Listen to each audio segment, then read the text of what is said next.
जासूस नहीं है। हम संत रामपाल जी के शिष्य हैं और लगभग लगभग बाड़मेर जिला है हमारा। और बाड़मेर जिले के अंदर शायद हम गुरुद्रोही घोषित कर चुके हैं, क्योंकि मैं पवन दास जी के सारे वीडियो देखता हूँ और शेयर करता हूँ। आपने हमें न जाना न पहचाना, उसका कोई बात नहीं, लेकिन इतना गलत आरोप मत लगाइए। दूसरी बात, रही बात, पवन दास जी ने बोला है कि किसानों के आंदोलन को सत सेवकों की तरफ से मैं समर्थन करता हूं, तो क्या पवन दास जी ने सत सेवकों से पूछा था क्या? जब महेंद्र भगोड़ा की टीम कांग्रेस और बीजेपी को सपोर्ट करती है, तब वही पवन दास जी कहते हैं कि कितना पैसा लिया इन्होंने, करोड़ों रुपये लिया है इनका भक्तों से सपोर्ट कराने के लिए। तो मैं आपसे पूछता हूँ पवन दास जी के आपके माध्यम से पवन दास जी को, कि पवन दास जी ने कितना रुपया लिया नकली किसान आंदोलन का समर्थन करने के लिए? सत्साई बंदी छोड़ सतगुरु रामपाल जी महाराज जी की जय हो। सत्साई भगत जी, देखिए आप भी अपनी जगह सही हो सकते हैं, और दास ने जो किया है मैंने अपनी जगह बिल्कुल अपने आप को सही मान के किया है, और इसमें कोई सहमत है या नहीं है इसमें कोई बड़ी बात नहीं है। सबके अपने अपने विचार हैं, व्यक्त करने की सबको स्वतंत्रता है। और मैंने यहाँ पे ना तो किसी राजनीतिक पार्टी का समर्थन किया है, और समर्थन भी मैंने कोई शारीरिक रूप से नहीं किया है। उस पंपलेट में स्पष्ट तौर पे लिखा हुआ है केवल सोशल मीडिया पे उनका समर्थन, कि हाँ उनकी बात सरकार तक जानी चाहिए, और जो अपने हक की लड़ाई जो किसान आज लड़ रहा है हक उसे मिलना चाहिए, क्योंकि इस देश में ज़्यादातर परिवार किसान से संबंधित है। और राजनीतिक पार्टियों का जो समर्थन किया जाता है, जो सतलोक आश्रम मैनेजमेंट हरियाणा ने किया था भगत जी, वो अपने निजी स्वार्थों के लिए किया जाता है। बिना निजी स्वार्थों के कोई भी व्यक्ति किसी भी राजनीतिक पार्टी का समर्थन नहीं करता है, और ना ही कोई किसी राजनीतिक पार्टी का कोई सदस्य बनता है। फिर सतलोक आश्रम मैनेजमेंट हरियाणा ने जाट आरक्षण का समर्थन किया, तो आरक्षण की मांग भी एक वर्ग विशेष की अपनी निजी आवश्यकता थी, वो भी उनका स्वार्थ था। तो भगत जी, ना ही तो मैंने कोई किसी के साथ कोई आरक्षणबाजी का समर्थन किया कि वही जो बेचारे किसान हैं वो आरक्षण की मांग कर रहे हों ताकि मैंने उनका समर्थन किया हो, और ना ही ये जो किसान हैं ये बेचारे कोई राजनीतिक पार्टी से संबंधित हैं जो किसी राजनीतिक पार्टी को बढ़ावा देने के लिए, जिताने के लिए आंदोलन कर रहे हों। और इस देश का 80% व्यक्ति किसान परिवार से संबंधित है, और किसान अर्थात खेती बाड़ी से, कृषि से पूरा देश, पूरी दुनिया चलती है, क्योंकि उसको अन्नदाता कहा जाता है। वो अन्न का उत्पादन करता है भाई, और उससे यदि अपने अन्न की वास्तविक मूल्य नहीं मिलता है तो उसको प्रोटेस्ट करने का अधिकार है। भारतीय संविधान में लिखा हुआ भाई, एक व्यक्ति भी अहिंसात्मक रूप से आंदोलन कर सकता है। और यहाँ पे जब लाखों किसान अपने हक की लड़ाई लड़ रहे हैं, सरकार उनको रोक रही है, तो भगत जी फिर आप किसका समर्थन करोगे? आप किसान ना ही तो झूठ है, ना आरक्षण के लिए लड़ रहा, ना राजनीति के लिए लड़ रहा, ना वो सरकार से कुछ मांगने के लिए लड़ रहा। आप इन पहलुओं पे विचार तो करो। बगैर सोचे समझे आप लोग कुछ भी बोल देते हो भैया। किसान किस लिए लड़ रहा है? किसान को पहले जो छूट थी वो भी सरकार ने उससे वापस लेनी चाहिए। भाई आप भगत जी, आप कोई मजदूर हो और आप किसी के घर पे कोई काम करने जाते हो, आप मान लीजिए लाइट फिटिंग का काम करते हो, और आप किसी के घर पे लाइट फिटिंग का काम करने जाते हो, तो ये आपका हक बनता है कि आपने वहाँ पे कितना काम किया, उस हिसाब से आप उसको पैसे बताओगे। अब आपने वहाँ पे काम तो किया 24 घंटे, और वहाँ की जो सरकार है वो ये कहे कि नहीं साहब, आपने इसके घर पे जो लाइट फिटिंग का काम किया है उसका रेट हम फिक्स करेंगे कि आपको मात्र 100 रुपये मिलने चाहिए 24 घंटे के। तो आप क्या करोगे? आप या तो काम करना छोड़ दोगे, या फिर आप उसके लिए आंदोलन करोगे कि मेरा जो हक है, मेरी जो मेहनत है वो मुझे मिलनी चाहिए। तो किसान जो अपनी फसल उगाता है, क्या क्या सरकार जाके किसान के खेत में पानी देती है, खाद देती है, बिजाई करती है, कटाई करती है, मेहनत करती है? किसान अपनी मेहनत करता है, किसान की खुद की ज़मीन है, खुद वो अन्न उपजाता है, खुद अन्न पैदा करता है, तो किसान को अपनी फसल का मूल्य निर्धारित करने का अधिकार है। जैसे आप मार्केट में मान लीजिए आप कोई मतलब चाय बेचते हैं, आप कोई पकौड़े बेचते हैं, आप कोई सेव संतरे बेचते हैं, तो रेट फिक्स करने का अधिकार किसको है भैया? आपको अधिकार है कि आप जिस क्वालिटी की चाय बनाओगे वैसी आप अपनी दुकान पे रेट रखोगे। और सरकार आपसे कहे नहीं, आपकी चाय का रेट तो हम फिक्स करेंगे कि आपकी चाय 25 पैसे में बिकनी चाहिए, आप चाय का काम कर लोगे, आपका पेट भर जाएगा 25 पैसे की चाय में। तो जो हक की लड़ाई है, जो सच की लड़ाई है, वो भगत जी चाहे जगत लड़े चाहे भगत लड़े, और भगत ने उसमें सहयोग देने का उसको पूरा अधिकार है।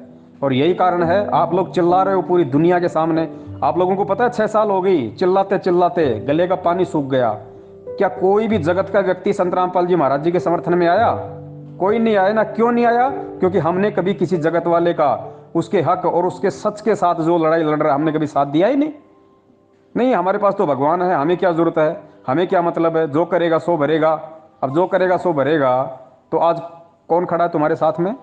कल को आप अपनी औरत को या अपनी बहन बेटी को लेके बाजार में या कहीं और जा रहे हो, किसी ऐसे सुनसान रास्ते से आप जा रहे हो मोटरसाइकिल पे, और रास्ते में 3-4 लड़के आ गए, गुंडागर्दी करने लग गए, आपकी बहन बेटी के साथ में बदसलूकी कर रहे हैं, और आप अपने हक के लिए, आप सच्चाई के लिए आप उनसे लड़ रहे हो, और वो 3 है, आप अकेले हो, और पास में 2-4 आदमी और खड़े हों, तो क्या आपका मन नहीं होगा कि वो लोग आपका हेल्प करें, वो लोग आपकी सहायता करें?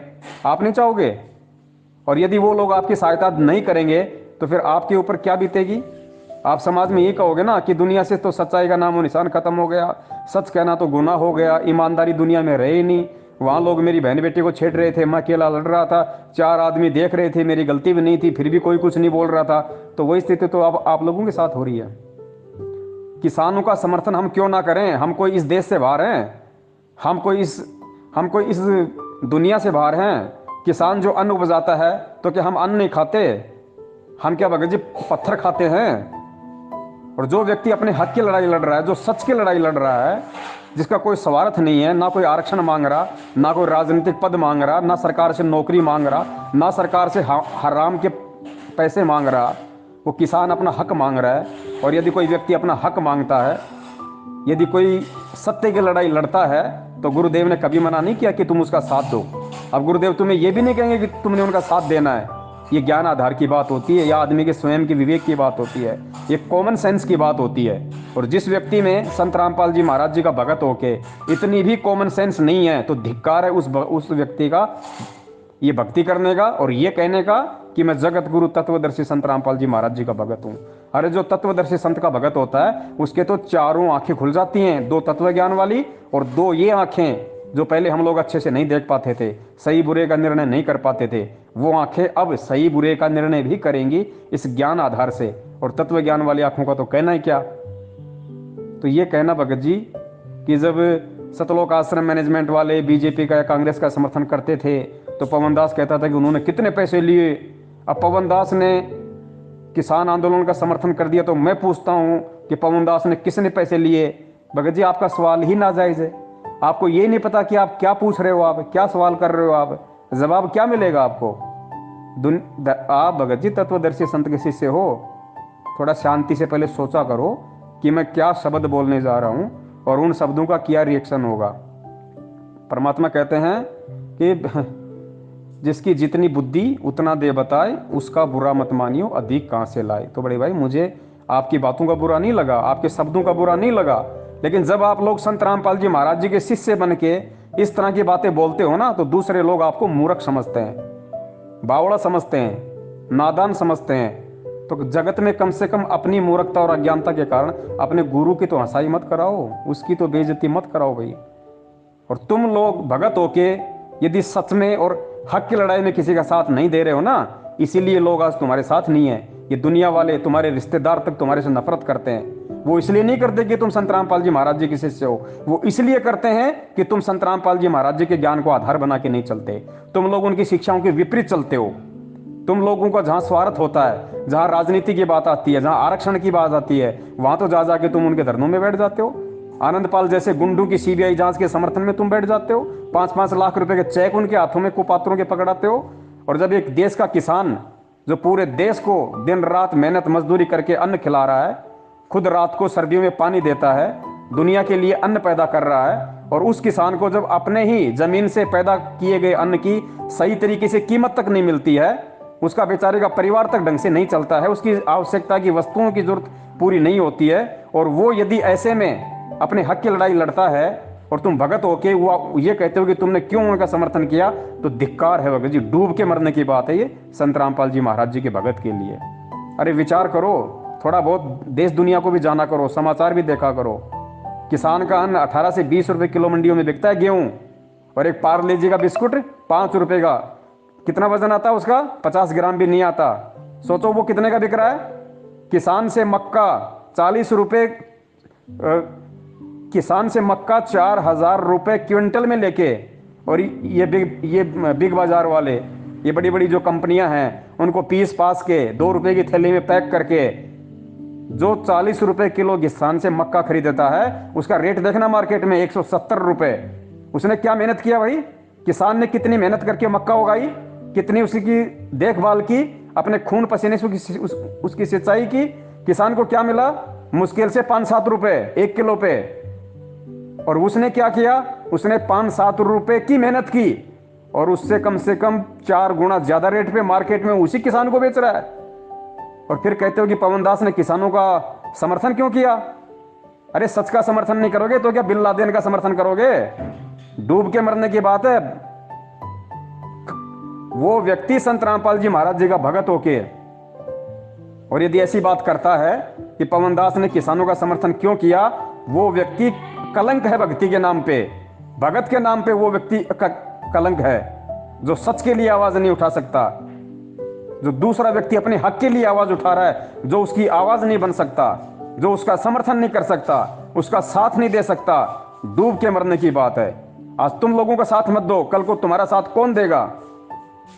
अरे भगवान ने हमें सामाजिक ज्ञान भी दिया है, क्योंकि हम समाज में रहते हैं। सब कुछ भगवान के पीछे नहीं चलता। तुम इतने बड़े भगत नहीं बने अभी कि तुम सब कुछ तुम भगवान के पीछे छोड़ दोगे। तुम प्रहलाद नहीं बने। जिस दिन तुम मीराबाई बन जाओ, जिस दिन तुम प्रहलाद बन जाओ, उस दिन आंख बंद कर लेना। लेकिन जब तक नहीं बनते हो और जब तक आप इस समाज में रहते हो, आपको समाज के तौर तरीके से रहना पड़ेगा। मैंने किसी गलत व्यक्ति का समर्थन नहीं किया, मैंने किसी दारू के ठेके वाले का समर्थन नहीं किया, किसी राजनेता का समर्थन नहीं किया, आरक्षण के लिए लड़ाई लड़ने वाले लोगों का समर्थन नहीं किया, मैंने उन बेरोजगारों का समर्थन नहीं किया जो रोजगार के लिए लड़ते हैं। अगर रोजगार नहीं मिलता है तो अपनी मेहनत करो, मजदूरी करो, अपना कोई व्यापार करो, मार्केट में ठेला लगाओ। क्यों लड़ रहे हो तुम सरकार से रोजगार के लिए? मैंने उन लोगों के समर्थन नहीं किया, मैंने इस देश के अन्नदाता का समर्थन किया है, जो सच्चा है, मासूम है, भोला है। उसको लूटा जा रहा है, उसको दबाया जा रहा है।